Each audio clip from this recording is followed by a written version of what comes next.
Dans cette vidéo, nous allons revoir le vocabulaire indispensable lorsque l'on étudie de la poésie. Commençons par observer la présentation d'un poème.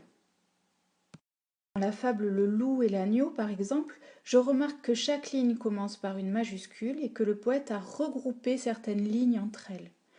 Nous parlerons de strophe, une strophe en poésie.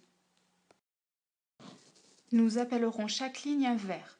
J'attire votre attention sur le fait qu'un vers ne correspond pas toujours à une phrase. Une phrase peut se développer sur plusieurs vers. Par exemple, dans cet extrait, je compte 6 vers, mais il y a seulement 3 phrases, puisqu'il n'y a que 3 points. Faisons un premier point sur ce qu'il faut retenir. Un poème peut être disposé en strophes. Chaque ligne forme un vers, et il y a dans les poèmes de nombreuses sonorités. Quand elles sont placées à la fin des vers, on appelle cela des rimes.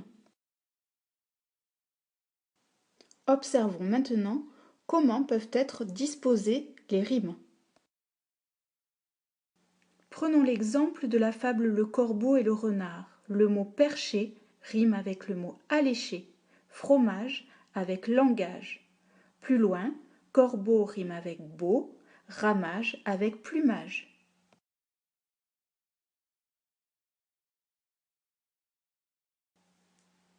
À nouveau, nous pouvons retenir. Il existe plusieurs façons d'organiser des rimes, les rimes croisées, les rimes suivies et les rimes embrassées. On voit bien que voisinage et village riment ensemble, les deux mots s'embrassent. Voyons maintenant comment se comptent les syllabes dans un vers. Renard, corbeau, flatteur comptent 2 syllabes. Pour le mot fromage, je peux en compter 3, mais attention, cela va dépendre de sa place dans le vers. En fin de vers, fromage ne comporte que 2 syllabes. De plus, je ne coupe pas entre 2 voyelles.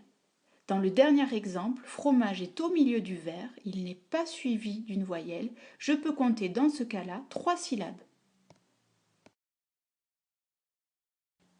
Reprenons un dernier exemple. Je vois bien que je ne coupe pas entre les 2 voyelles.